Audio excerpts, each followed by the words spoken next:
Hello, everybody. I'm Amelia. Hi, everybody. I'm Tom. And I'm going to tell a story again this week. Well, I guess Tom told it last week. I told the week before. But a young friend of mine is, she's new at biblical storytelling. She's going to tell this story from John 12, the anointing of Jesus' feet. She's going to tell it in church in a couple of weeks. So I was helping her learn it, helping her tell it. And in the process, I learned it. So and it's a wonderful story. Okay. It is a wonderful story.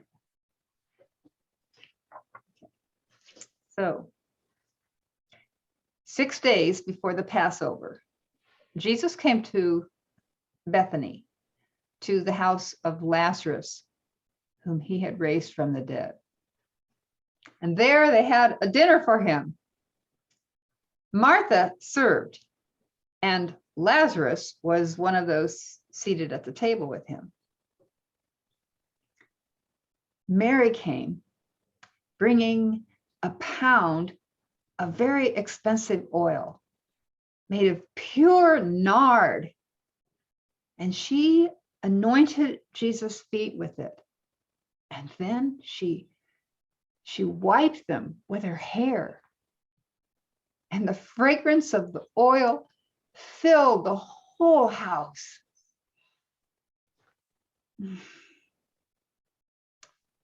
But Judas Iscariot, who's one of Jesus' disciples, the one who was about to betray him, he said, "This oil could have been sold for 300 denarii and the money given to the poor." Now, he said this not because he cared about the poor. He was a thief. He used to keep the common purse, and he would steal the money that was in it. And Jesus said, "Leave her alone. She's keeping it for the day of my burial. You will always have the poor with you, but you won't always have me." So that's the story. Right. And this story I have told, Mark's version and Luke's, I guess this one too, maybe years ago, had to relearn it. So it must have been pretty popular. When I told it, I taught this in a prison. And the men just loved this story. They loved it because of the degree of love that Mary showed for Jesus, and they really related to that. They wanted to have that kind of love for Jesus too, which I was kind of surprised by that, frankly. With women in the jail, they loved the story of I think it's Luke's version, where a woman who's named as a sinner comes and anoints Jesus's feet. And they love that because, the connection, the woman who is a woman of the city of the night, they felt like sinners. So it's very popular today. It seems like maybe it was then too, because I think all the gospels have it. Is that right? That's right. Yeah. All four gospals. Yeah, but they're all pretty different. Do we think that it was one incident, or is it referencing different times? Well, it's unclear. Some think that it must have been two incidents because of the differences between the two different versions in Luke 7 and then in John and Mark and Matthew. We don't know. Okay. But what we do know is that this story had a very unusual history in terms of the ways in which it was told. So Luke's version, is of a woman who was a prostitute who wiped then her Jesus' feet with her hair and anointed them with her tears. And so there are connections with that, but clearly John had heard Mark's story, there's this wonderful phrase in Greek, muru nardu pistikes pollutelus. It's the most liquid phrase in all of Greek, all the New Testament. This muru nardu. And John has the same phrase, exact same words. So this is a story that was loved by the storytellers. And they loved the sound of this oil, ointment, can be translated.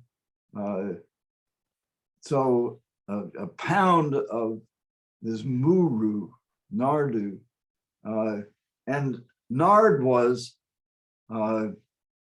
a very precious and relatively rare in Judea, because it was imported from northern India. So nard was grown in northern India, in the mountains of northern India, and then transported. And so the reason why it was so expensive was that it had this long journey.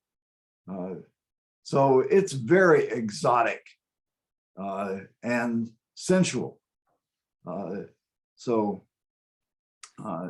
This story just had a magnetism about it in the tradition. So that story in Luke that you referenced takes place in the house of Simon the Pharisee. Leper. Yeah. No, Pharisee or leper? Pharisee. Okay, it's Pharisee. So this one takes place in Lazarus's house. Right. So in the Gospel of John, what's the context of this story? Well, it comes right after the raising of Lazarus. Right. And you have that notice at the beginning, whom he had raised from the dead. Okay. Right. And so this is an occasion, this dinner in honor of Jesus is in honor of someone who had raised him from the dead, and her gesture of anointing his feet is then a thank you. It's an expression of a high degree of love, and that's especially present in her anointing him with this muru nardu pistikes pollutelus, and then washing it with her hair, which was extremely sensual and was an expression of love. And so she did this in order to thank him and to express her love for him. And we know, and in this version of the story, the woman's name is Mary. There's so many Marys in the gospel. There's not Mary Magdalene, right? No, it's Mary, no. the sister of Lazarus and the sister of Martha. So it's that, Yes. Yeah, grouping. Okay, so Mary, Right. So Mary anoints Jesus' feet, wipes them with her hair. Yeah, I was kind of imagining what that would be like. First of all, you'd have to take your shawl off. You'd have to take your hair down. You have to get down, on the floor on his feet to wipe it. If you really think about what that was like, it's very humbling for one thing to do that, as well as very a great act of adoration. I is the word that comes to my mind. Yeah. But Judas does not like it, and Judas, we get description for Judas too. So he's one of Jesus' disciples, and the person that in other versions, at least in Mark, it just says, they spoke sternly to her, they rebuked her, right? Nobody's named, but here Judas is named, and then it's described as one of Jesus' disciples and the one who's about to betray him. So you have this notice right away of what's going to happen. And more about him. He didn't care about the poor. He was a thief, and he kept the comment. He was like the treasurer for the group. He was and he was an embezzler. So there's lots of detail about this that we don't get in the other gospels, right? Right. Yeah. Though we do get in Mark, for example, right after the anointing, Judas Iscariot was so, the implication is that he was so angry that he went to the chief priests to betray him, and they promised to give him money. Yeah. So he, so the associations of the story with money and with anger at the woman and at Jesus for accepting this in Mark. Here, Judas is characterized in John's story in a similar way as a corrupt, thief, Yeah. an embezzler who stole from the common purse. Yeah. Yeah. So there's no sympathy for Judas. Right. Let's talk about translation issues just a little bit. Well, first of all, this substance that Mary brings, the NRSV calls it perfume, which doesn't seem like a very appropriate translation, right? And well, it's because of its associations now with a very expensive perfume is something that comes from Paris. Yeah. It's associated with French sophisticated upper class excess. Yeah, and you wouldn't put it on a man. It's a woman's thing, right? Right. So I think you prefer ointment, and I don't like ointment because that sounds medicinal to me, even though oils were used medicinally. But Right. I haven't. I get these little jars, little jars of oil that are quite expensive. They're not like a year's worth of wages expensive, but they're pricey. And they smell wonderful. so oil to me made sense. And that's both something that smells good and also does have medicinal value. Like, you rub it on to make to heat for healing. Right. Yeah. But a pound of oil, Yeah. that's a big amount of oil to and the word here is a Roman word, litra, which means, it was a pound. Well, a pound is a lot of oil. Yeah, well, it would be a lot of anything, but that helps explain why she can anoint his feet, but Jesus says she's keeping it for the day of his burial. Right. So she's got enough to both anoint his feet and to keep for his burial. And that was interesting too. You pointed out the NRSV she bought it to keep for the day of my burial. And there's even in the Bible, it's at least my Bible, the notes say that's not in there, the bought it part. Right? Am I explaining this? Yes, that's right. So why It's do you a think textual variant. why do you think the translators felt the need to include she bought it to keep for the day of my burial? Well, it is buying it was extraordinarily expensive. And so that this is an explanation of how did she get it? Well, she got it as a gift. There's no notice in John's story of her anointing his body. It's 100 pounds of spices that Nicodemus and Joseph of Arimathea, they wrap his body in 100 pounds of spice. So there's no notice of this. But I think it's because this is part of a storytelling tradition.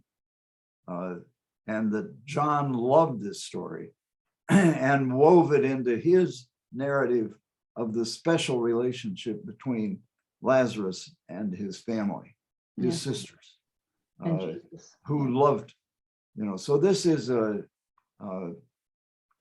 prelude to the Passion narrative and to Jesus' death. That is an expression of complete love and passion. Wiping it with her hair was extremely passionate. So I think that's part of why this story was loved so much and was passed on in different ways in different contexts. Right.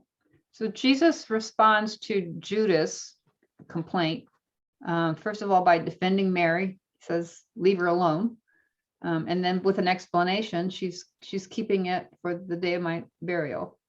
And then the final statement is about the poor. But first, I want to ask, how do you think that he said that? What was kind of the tone of Jesus' spirit? Oh, well, it's a spirit of gratitude and love. No. His response to Judas.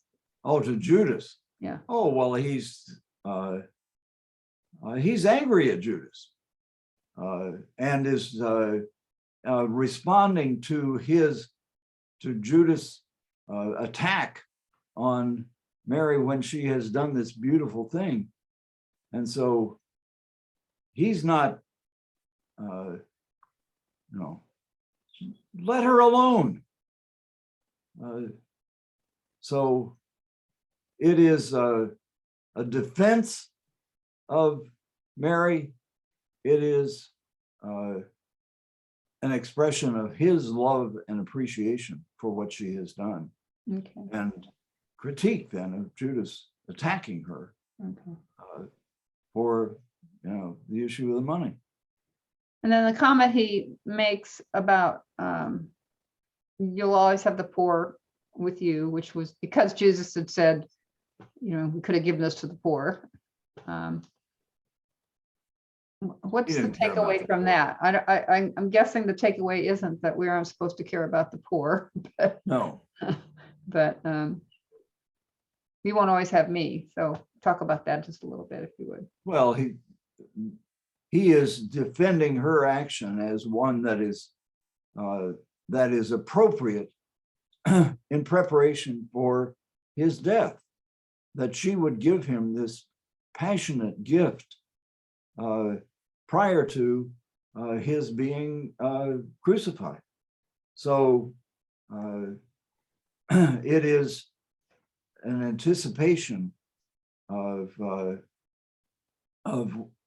what is going to happen, and a defense of her spending this money. It doesn't mean not to give it to the poor, it just means this is an exceptional situation, and what she has done is fully justified. Yeah, was that sort of common in the day to do acts of mercy for people or around time of death? Yes, it was. And this is an extraordinary action of love in preparation for the agony and the horror of crucifixion, which, among other things, was, grotesque. Yeah. Okay. Well, let's not go there yet. We'll stay with this rather happy story today. Yeah. Because foretelling what is to come, clearly foretelling what is to come. Right. Okay. It's a love story. Yeah. It's a story of extraordinary love. Okay. It's probably the most direct expression of love for Jesus that is present in the whole of the gospel tradition. And so it was a beloved story. And the fact that John has these exact words for the ointment, this muru nardu pistakes pollutalus, and that the fragrance filled the whole house. There's I'll share this. This is from Ray Brown's commentary on John. He notes that in the Midrash Rabbah on Ecclesiastes 7:1, it says, "The fragrance of a good perfume spreads from the bedroom to the dining room. So does a good name spread from one end of the world to the other." So this ointment was used in the bedroom. And letting down the hair was what wives did at night before going to bed. And so this is a tradition that was I don't know, it was romantic and passionate. All right. Well, we'll leave you to think about that. Have a good week, everybody. Bye. Right, right. And remember this story. Enjoy it.